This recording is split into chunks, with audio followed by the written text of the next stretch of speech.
Welcome to Beyond the Thesis with Papa PhD, the podcast that delves into the diverse and impactful roles scientists can play beyond the lab. With me, David Mendes. Today, I have the great pleasure of having with me Dominique Louër. Dominique is a fourth-year PhD candidate in communication sciences and disorders at McGill University, specializing in neurolinguistics. Her research explores the intersection of bilingualism, brain function, and aging. She completed her undergraduate studies in linguistics at the University of Winnipeg and went on to earn 2 master's degrees at the University of Waterloo in linguistics and psychology, respectively.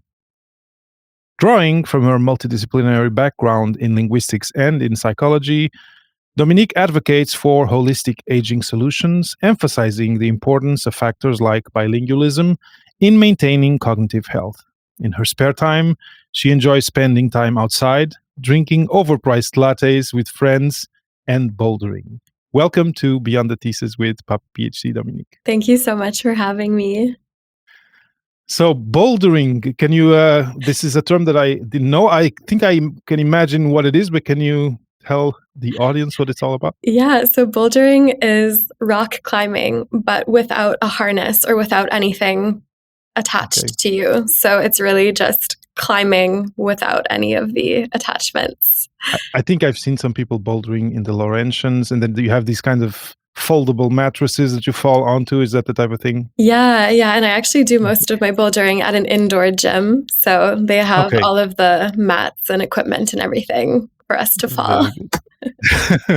Excellent. I had to ask because I was curious, ever since I read your bio. So clearly you're an active person. Today here we're talking about thriving as a first-gen graduate student. So that's where we're going to go with the conversation. But every journey starts with a first step, with a starting point. And in conversation with you, you shared with me something that was a bit troubling to me because I have children in school, one of them in high school now.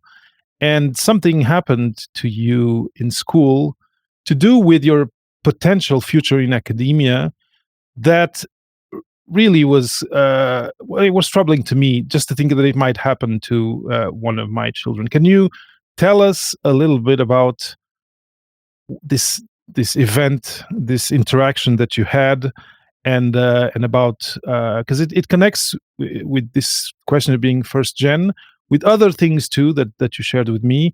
But yeah, what happened in high school that could have changed your orientation, your journey from being now in a PhD to maybe not having gone into higher studies at all? Yeah, so when I was in high school, I struggled a lot, specifically with math. So math was definitely not my strong suit. I think a lot of people can relate to this, but I just had a lot of problems in math class. And during one of the parent-teacher conferences that the school held, one of the teachers had a conversation with my mom where he told her, and I was also there, but he told her, your daughter is struggling a lot in math, and I really don't think that she has the potential to continue her studies after high school. I don't think she's going to go to university. Oh, wow. And that conversation, it really affected me. It really made me feel like a failure, like I wasn't good enough. I was, and I was already having a lot of difficulty with this class in particular. And to hear him say that, to sort of like shut me down, and it just made me feel really badly about myself because I did want to go to university. So this was around the time where we started thinking about university. So this is like the later years of high school where, you're kind of thinking, okay, what am I going to do next? And I had always planned on going to university. It was something that I was interested in. I had plans to be a teacher and to go to school, and that's what I wanted to do. And to have someone say that was really hard to hear. It really affected me. And I remember going home that day and just feeling so sad. Like, I just didn't know what to do. And not only did it affect me, but it also affected my parents, specifically my mom. She really thought, my daughter is just not going to have a future in Mhm. school. And she really wanted me to go to school. For her, education is such an important thing. And she really believed this teacher who said that. She said, well, he's with my daughter a lot. He must know that she's just not competent enough. And anyways, that sort of, it really affected me, and it still affects me to this day. Mhm. Yeah, it's big. I believe it was a big misstep on the person's on his part. And you're in, at that age, you're kind of trying to figure out who you are personally, and more, and in projecting yourself into a sort of future in terms of learning and work, etc. And to have someone tell you that, it could have totally destroyed you, and made you, if you had believed and taken it to face value, you might have simply said, okay, then I need to do something else with my life. Thankfully, that's not what happened. Thankfully, yes. So what happened after that? So how did you kind of digest that, and and move forward with your plans? Because one thing that I take from this story is your sadness at hearing this, I think, was the sign that you were actually, destined to be, or at least your the path that was close to your heart was of learning more. So that's why you were that sad at the moment. So that could have been a sign for your parents of, yeah, let's trust, let's trust her a little bit, and let her move on. Was that what happened? It was, yeah. Well, two things happened. The first is that I did decide to go to university, but I actually changed what I wanted to do. So I was always really interested in science and psychology and biology. And the university that I applied to, they did have they had a psychobiology program, which to me would have been the most perfect thing to study. That's actually what I do now. But back then, because I was told, you're not strong enough in math, I actually ended up taking a math course in high school that made it so that I couldn't study science in university. So the way it worked, so I went to school in the province of Manitoba, and the way it works there is that in order to go to university and to take science, you have to take calculus or pre-calculus in high school. But because I had this conversation with the teacher, he told both me and my parents, she's not good enough to take pre-calculus. So they enrolled me in this, like, I forget what it was called, some type of like life math where you learn how to do your taxes. And, it's super helpful, but it's not good if you want to go in STEM or study sciences. So I took that. And because I took that, the only option I had was to do an arts degree, a humanities degree, which was fine and I loved it. But I decided to just study languages. So my first degree was very humanities focused. I was studying linguistics and literature and sociology, but I didn't take any math or science classes. So in a way, that sort of it made it harder when I decided to pursue my studies, because now I'm very much in, I'm in neuroscience, so a lot of math and science. But back then, I thought my only option was to just study languages, and I don't regret that because I think it led me to where I am today. But it definitely it hindered me a little bit in terms of what I ended up doing later. So Yeah, it was more of a roundabout path, exactly. based on that choice that you had to make. And so you mention difficulty with math.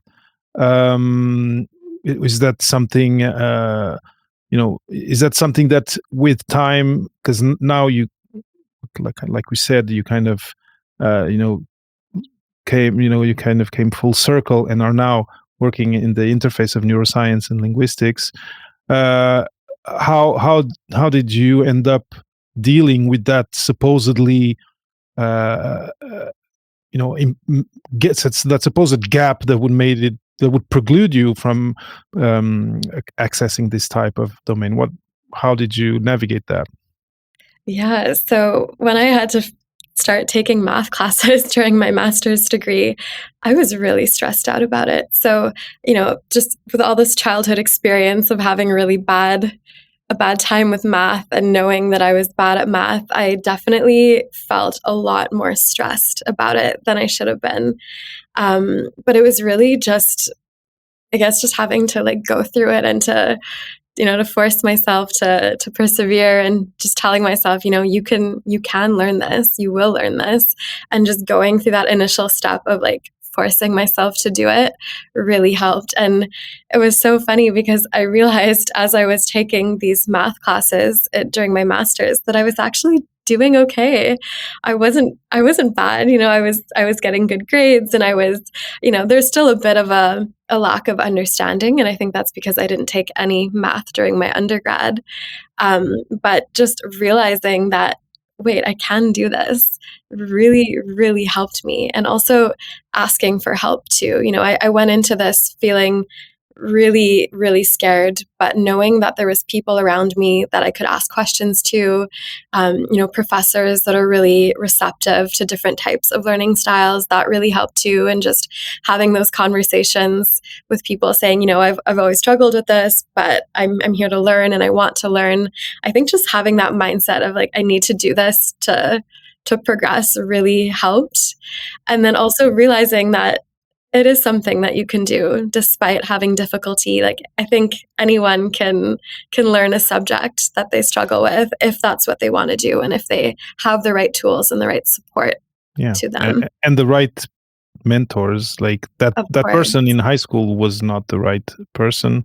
They could have nurtured, your desire to go to science and try to get you to learn. And maybe also, we go through life, through our different ages, maturing, our brain matures, and the way we are able to deal with stuff that looked super complicated when we were quite young, we can now learn them because also we've done many more things, and we can now deal with data in a different way. But it feels like, there was some redemption there, to something that was. I just had an episode about contamination stories and redemption stories, and you really, I think, you came full circle with redemption of, yes, now I'm in neuroscience, yes, now I can use math in my research, and I'm happy doing it, and it's marvelous. Now the episode is titled Thriving as a First Gen Graduate Student, and in our pre-interview we talked about different things that throughout life have been obstacles. At first, one that we mentioned, someone telling you you're not, you're not built for research or for academia or whatever. I don't, they probably said it a different way, but that was the message. But then there are other aspects that you had discussed with me that led to you.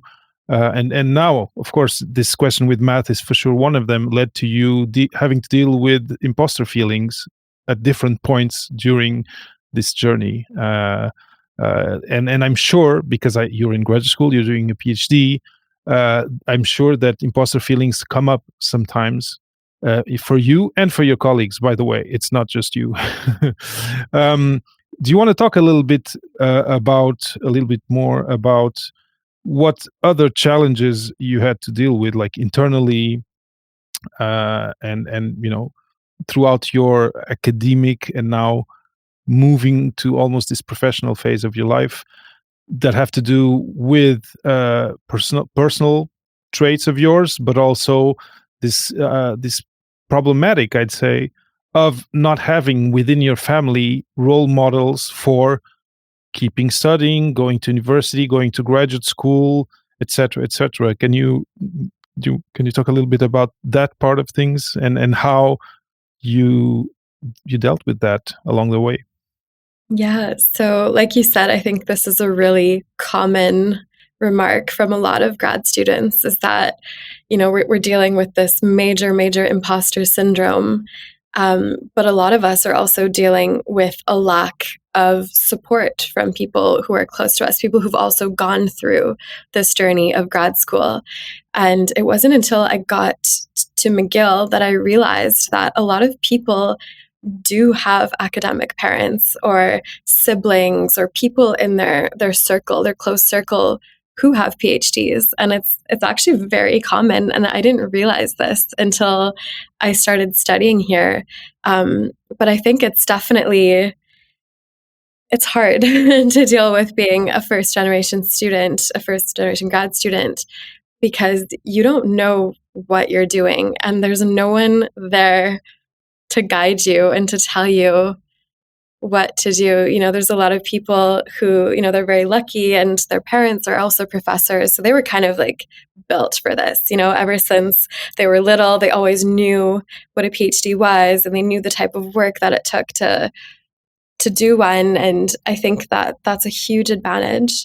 And I also just want to point out, I'm not saying that just because someone has an academic parent, it means that things are easy for them. That's not at all what I think. I think everyone struggles, and I just want to make sure people know that.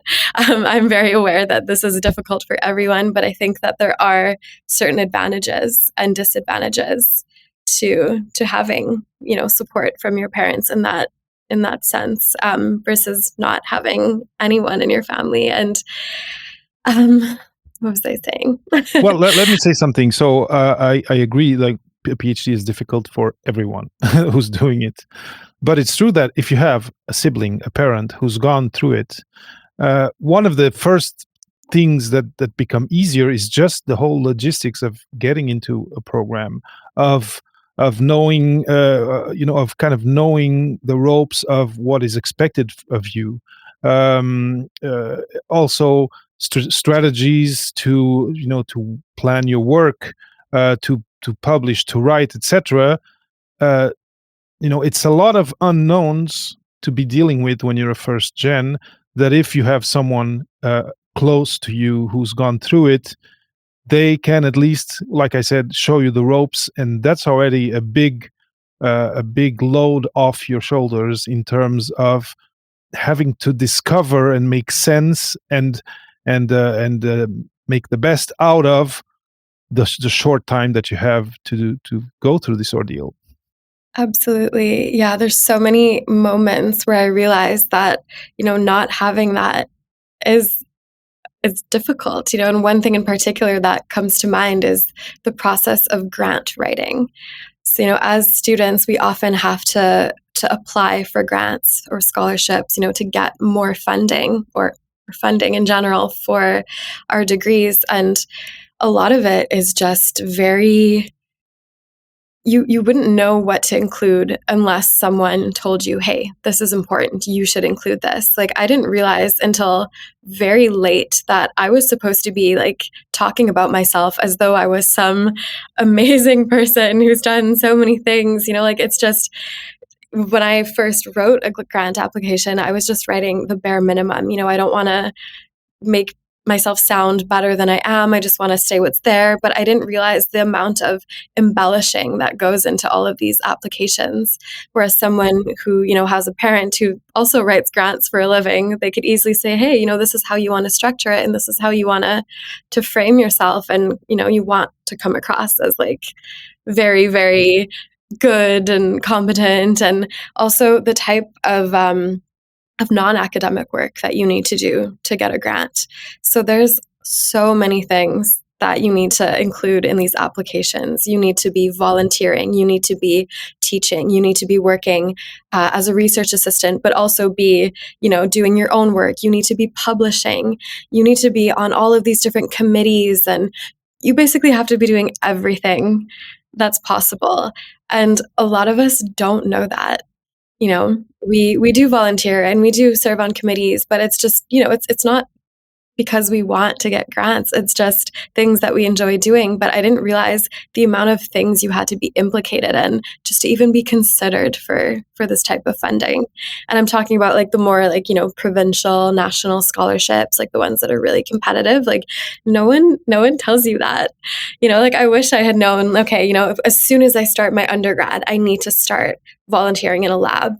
I didn't know. I didn't work as a research assistant until much, much later, whereas some people, they already know from the beginning, okay, I need to be doing this, I need to be doing that, I need to publish a paper, which is extremely time consuming and difficult, but there's all of these things that you just don't know until you're told or until you get that first rejection and you're like, oh, okay, this something didn't work and I don't know what it was, but it's kind of like a trial and error process rather than just already knowing and being told this is what you need to do. So I think that is like a good example of the disparity between, a first generation student and someone who does have that support from a family member.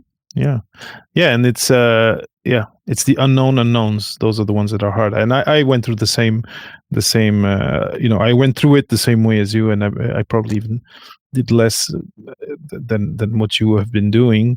And yeah, it's, of course, it's not a given that just because you have a parent who went to graduate school that they're going to be reviewing what you write, but at least they're a good sounding board for at least you not going through things just happenstance and without strategy, and clearly there's a strategy to the whole system that if you're not privy to it, well, you're just gonna not be able to perform as well. Yeah. And how was it then that you learned about these things and got to kind of fixing these gaps that you found? Did you find community with other colleagues? How did that happen for you?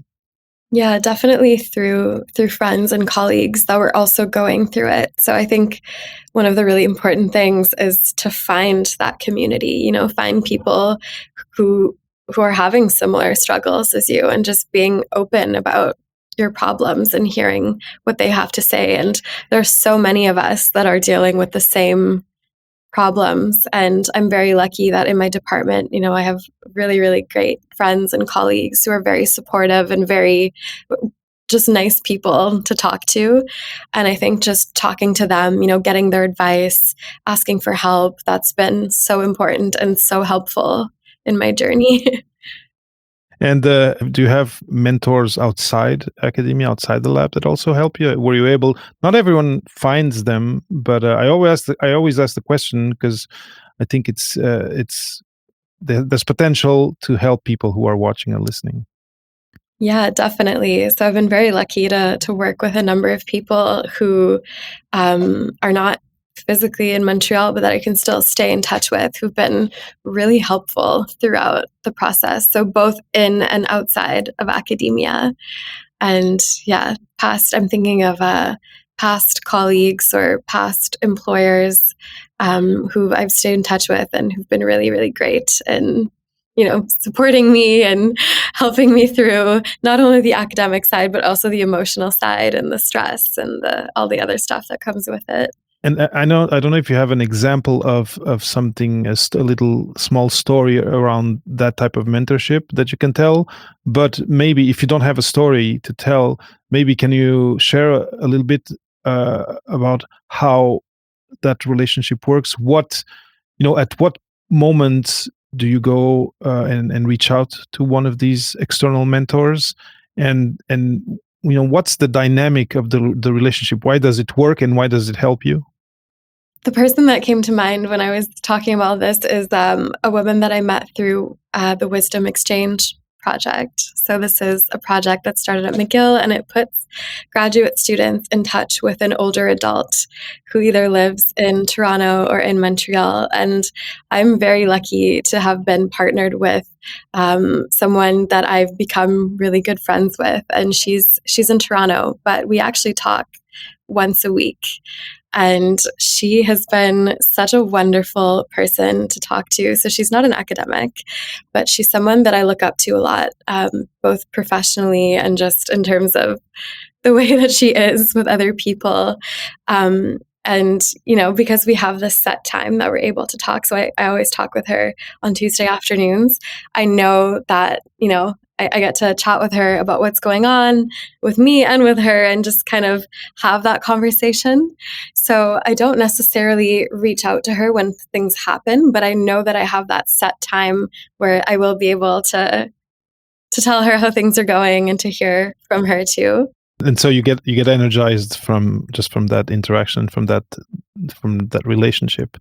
Can you tell the name of the program again? Because it sounds like a really cool thing. So if McGill students listening listen what what Dominique has to share, because it sounds really cool.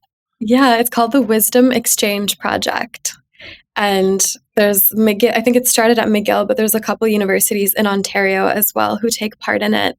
And it was an initiative that started during the pandemic. So when people were experiencing a lot of loneliness and isolation. And as I mentioned before, the idea is to pair a graduate student with an older adult.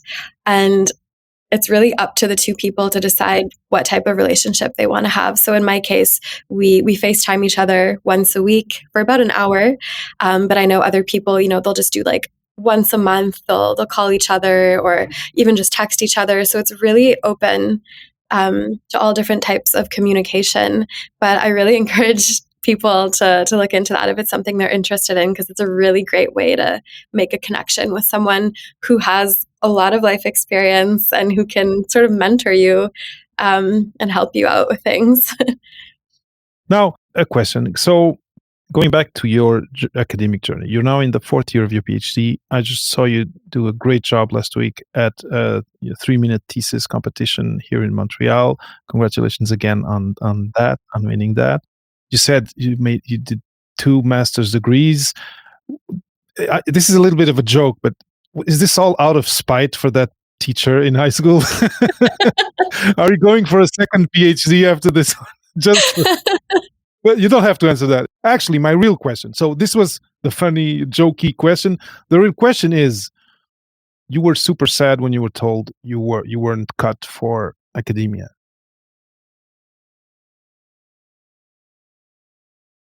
You went a different way a little bit because of math, like you said, and then you go on to do a first master's, and then you do a second master's, and now you're in a PhD.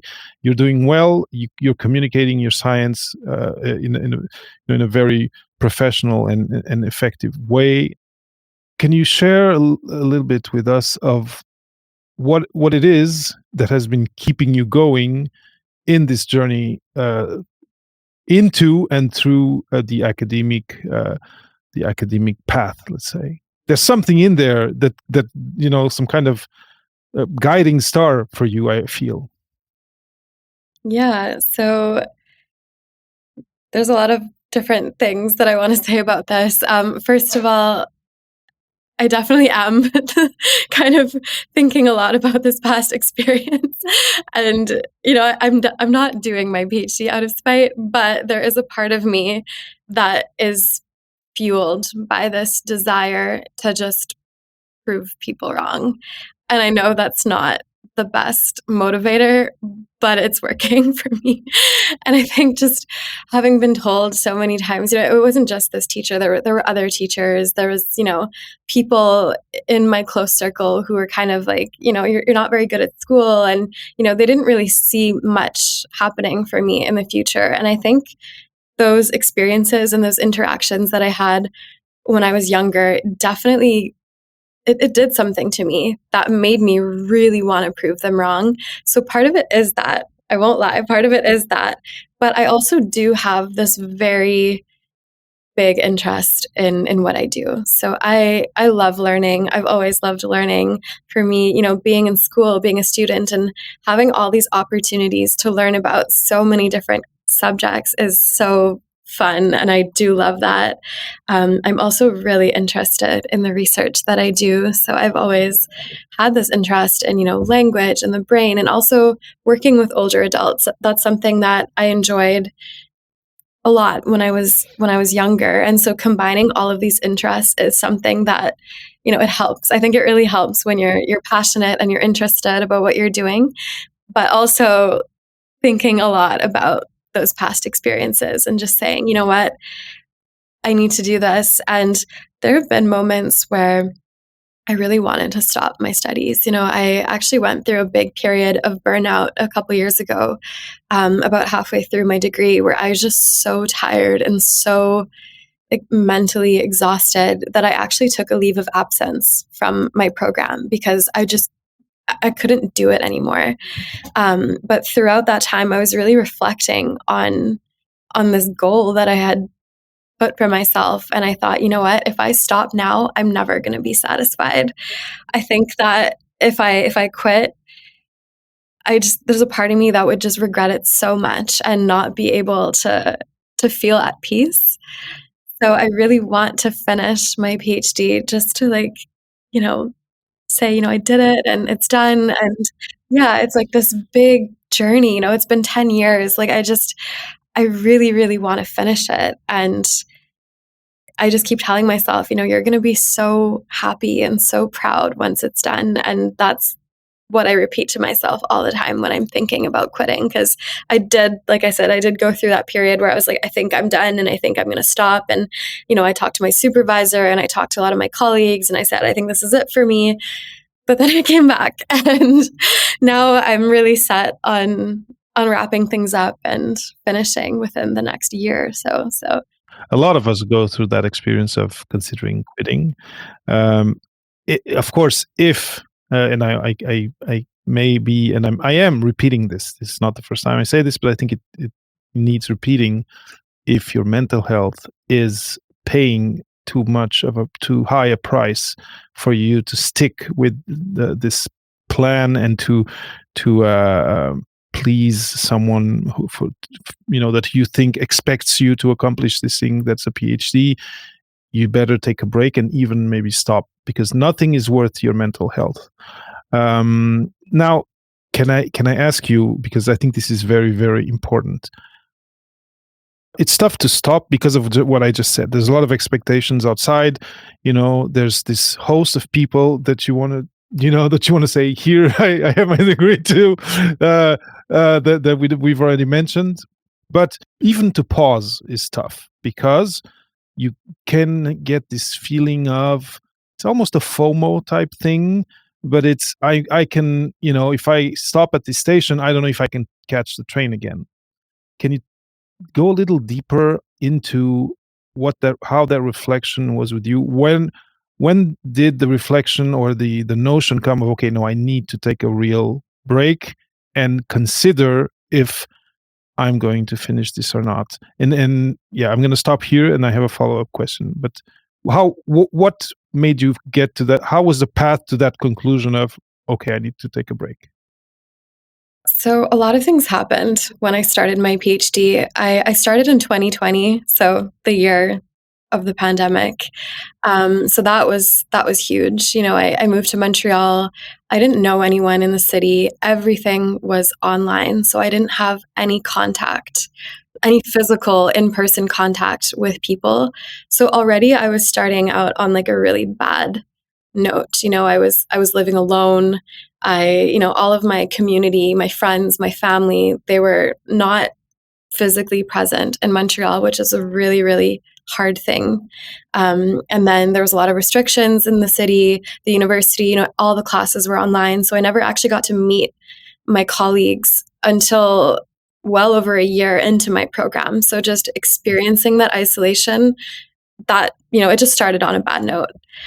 And I know a lot of people had this experience as well. So it's it was really hard for all of us. And then 2 years into my PhD, my supervisor left. So when I started my PhD, I was working on a completely different project with a different supervisor. And for personal and professional reasons, she decided to leave the university. And I don't resent her at all for that. I think she made the right decision for her, but that put me in a really difficult position because, I was 2 years in, so I'd already been working on this project and she just left. So I was now left without a supervisor and without a project. So I did take time, a couple months to think about what I wanted to do. The department that I'm in, they had offered different solutions. They said you can either stop and, we'll give you a master's degree. But I didn't want another master's degree. We can, you can just look around and see if there's other supervisors that'd be willing to take you.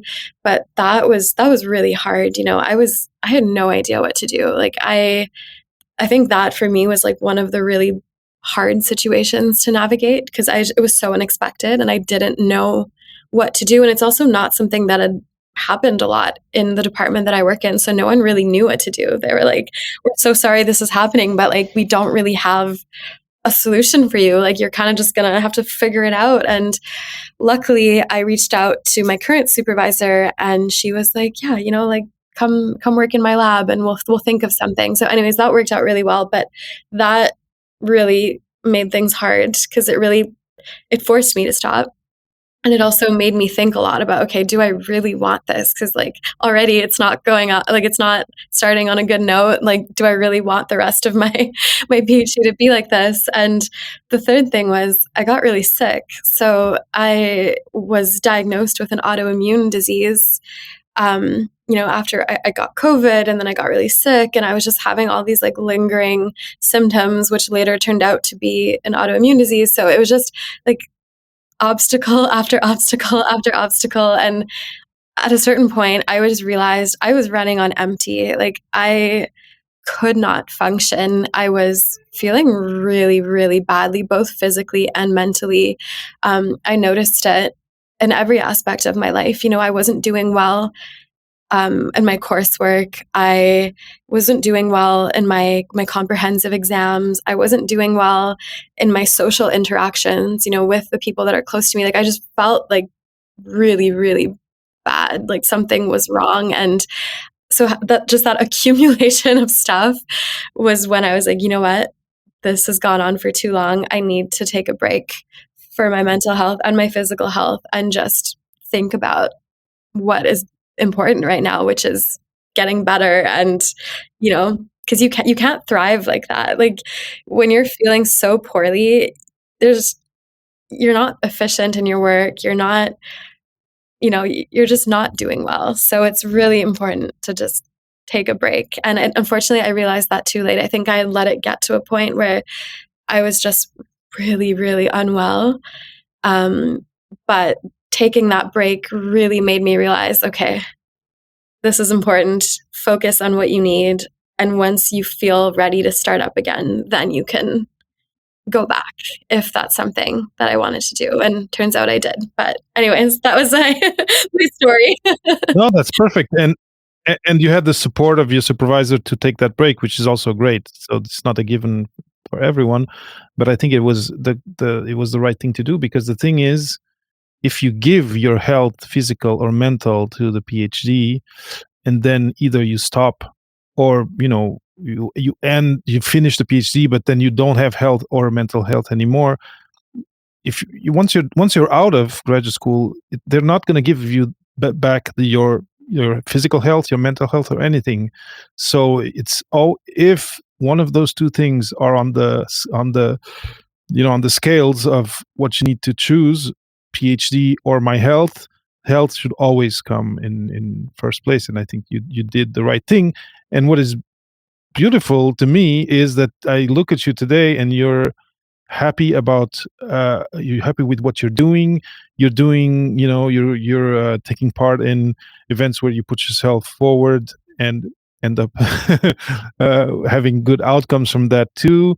You're excited about your project. Clearly you're passionate about your project, which also I found that it's a really cool one. We didn't really go deeply into it because that's not the aim of the podcast. But clearly you now have a sense of mission, and finishing this project is part of that mission.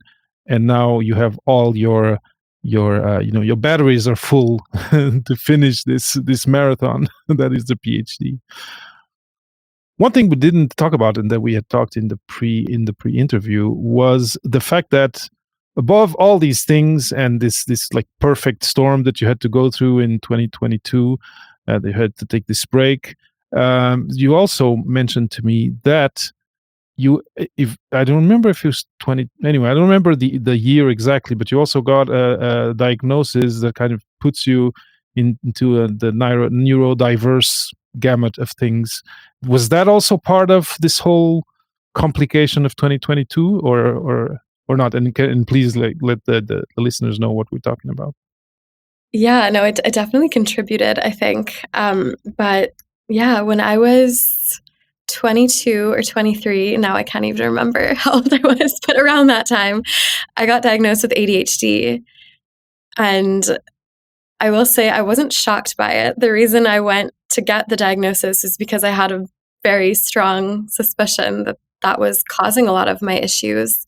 But, having that diagnosis and realizing, this probably contributed to a lot of the problems that I had when I was younger. I mentioned my issues with math and school. And, this whole time, I think I was just having trouble learning because there was so much else going on in my brain. And yeah, it definitely contributed to all of these feelings and the burnout and feeling, like I couldn't continue. And yeah, I think a lot of people, again, can also relate to that.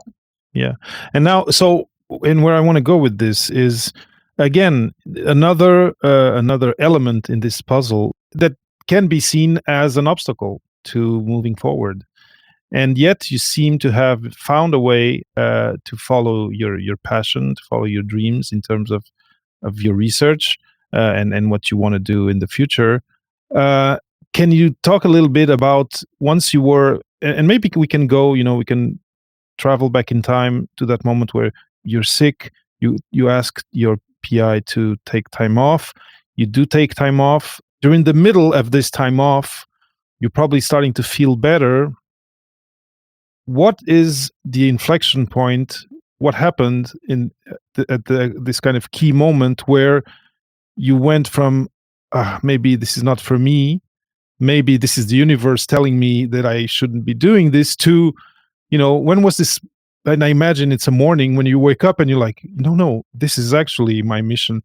Do you have some narrative that you can glue to this that I just said, this moment of going from, oh man, this is a perfect storm, I'm going to sink, to then, you know what, I'm going to hang on and I'm going to resume and I'm going to finish? How did you then say, okay, I'm going to use the resources that I have to deal with the problems that I have, and make a good outcome out of this? I think the moment for me when I realized, I do want to continue is just, so it was months of reflection. So I took 3 months off during the summer. And I actually, at the time, I was also working at a startup, like a neurotech startup. So I wasn't, doing nothing all day. Like I was at this job, and in that job, I had to do research. And part of this job was, writing literature reviews and coming up with different studies that I could do, and recruiting participants and testing participants. So I was still working in science. And every time I was at work, I kept telling myself, oh, like I could be doing this, but with my own project. And it's not to say that I didn't like what I was doing. I really, really liked the project that I was working on at that job. It's just, I was having these reflections every day of like, oh, you were supposed to be doing this, and you were supposed to kind of be like deciding what you wanted to do for your project and your thesis. And I think having that, that thought every single day while I was on leave, it really made me realize, okay, you know what? You need to go back and do science, because working at the startup, I had so much fun. I loved it. It was a really, really fun job. And it sort of confirmed to me that I do want to stay in this world of science and research, but I also wanted to finish what I had started. So I think it was really helpful for me to have that on the side to sort of, keep me busy. And to also, that made me realize, I want to finish my project. That's amazing, because what that makes me feel is, so part of you stopping is all the obstacles that we talked about, part of it may have been, and tell me if you agree, part of it may have been the imposter feelings that you've had for a certain amount of time. And here you were outside academia doing research and having fun and having good results. I feel that you slew the dragon of imposter syndrome by doing the thing that you thought, oh, maybe I'm not cut out for this, outside of academia. And then you're like, oh, you know what? This is actually what I'm born to do. And I'm being a bit emphatic at saying that that's what you were born to do, but it feels like that solved your imposter feelings. Absolutely. I agree with you. I think having this other thing to work on, but outside of the context of academia, it made it fun. And I've talked to a lot of different people about this, but how different the research atmosphere is outside of the university, outside of academia. It's much more laid back. It's a lot less pressure. These are all things that people talk about all the time, but I was living that. I was experiencing it, like going to work in science and, like a neuroscience startup. It was just confirming the fact that I do enjoy this and I do like this and it's something that I want to do. It's just the environment that was so different. Of course, no, it's amazing. I really like it, and I think it shows. First, it proves something that I think is key for people listening to know, which is there is good and fun and interesting and valid science being done outside the walls of university. And I'm not saying quit your PhD to go do that, but finish your PhD and then that's one of the things that you can do. And here you were employed by a startup, but once you finish a PhD, you may have a project that leads you to build your own startup. That's a possibility. So I think that it's really, really cool that we got to this story, because I think it's a very, very important one in all this process of yours of getting back to getting back on your feet, back on your horse, and being where you are today. I really, really think it was a pivotal moment for you psychologically, I'd say. You just mentioned like you can finish your PhD and go do that. And that was also a huge factor in me going back, was just realizing, okay, you're about halfway, a little over halfway done. If you finish it, there is something waiting for you after. And I think I needed that, because I think a lot of the times, you're in school, you're doing all these things and you are thinking about the future, but not concretely. Like you're not thinking like, what exactly can I do after this? But having that experience working in science outside of the university, it really made me realize, okay, if you get your degree, you have your PhD, you can use this to do this type of work, because a lot of the startups, you need a PhD or you need an advanced degree. And so for me, it was more like a practical thing at that point. And I was able to frame it of like, in the sense of like, okay, if I get this degree, it's going to open doors for me and I can see myself doing something in the future with this degree. So it was really like the practicality of it really helped in my decision to go back. So I will say that. It's a really, really important point. Dominique, time has flown. We've covered a lot of what we had discussed. Maybe if you have advice for people who are in graduate school and who need to do some work on the side. You told me that you've always had jobs as you were moving through your academic journey. Is there a general, some general advice around that? And think about someone who's a first-gen graduate student and who maybe just arrived from another continent and who is totally, lost as to all of these other things that can be done, need to be done outside of their day-to-day graduate school work. Do you have some advice for them? Yeah, I will say, so it is possible to do it. I know it can be really daunting, realizing that you have to work and go to school. It's a lot to take in or to take on.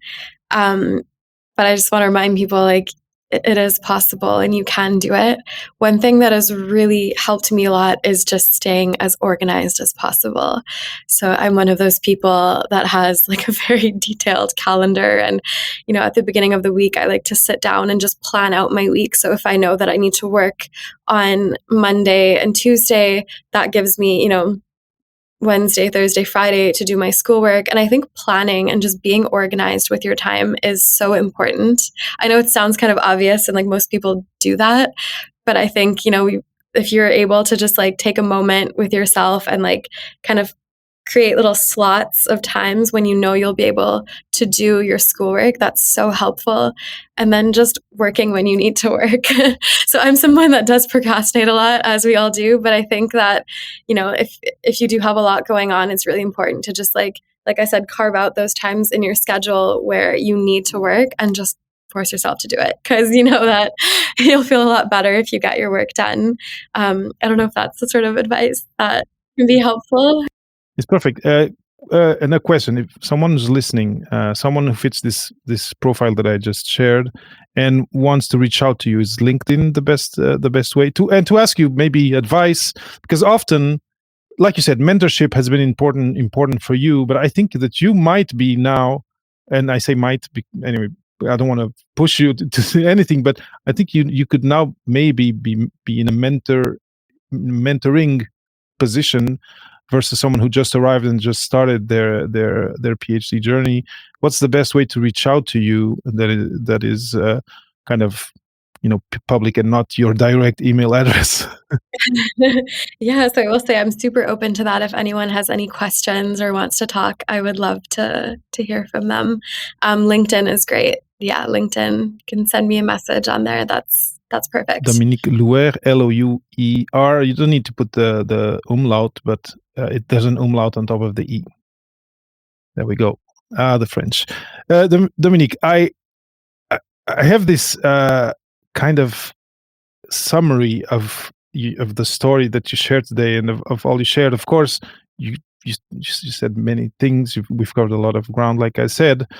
But a week ago, I saw you do a presentation and try to follow me to this reflection, and then maybe I'll let you have a final word based on what I'm going to share with you. A week ago, I saw you, being handed one of those big checks because you were the winner of this 3-minute thesis competition.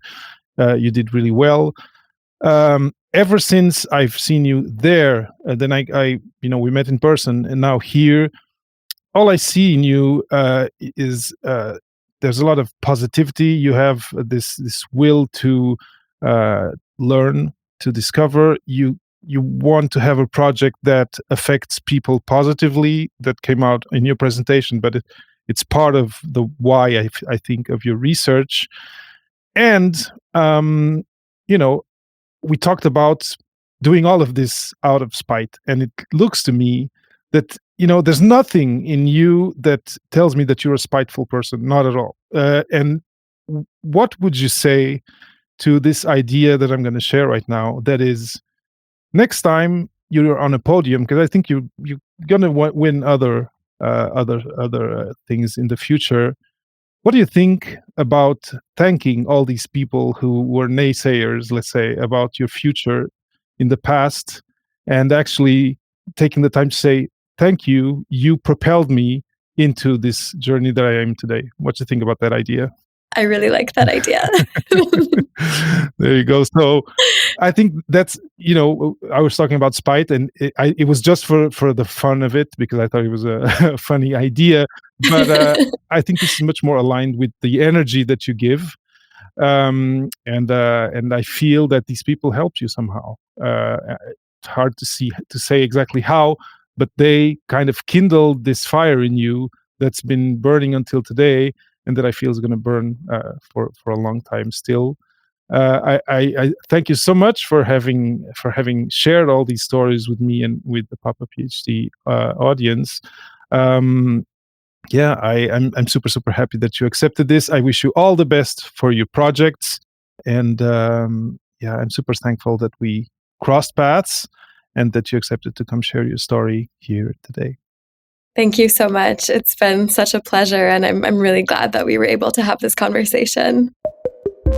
Thank you for listening to another episode of Beyond the Thesis with Papa PhD, with me, David Mendes, and my guest, Dominique Louër. If you liked my conversation with Dominique, and if you know someone who's in graduate school or considering graduate school, share the episode with them and let them know about the podcast. It's one of the best ways you can help an independent podcaster like me. Future you needs great colleagues, so share to start the butterfly effect.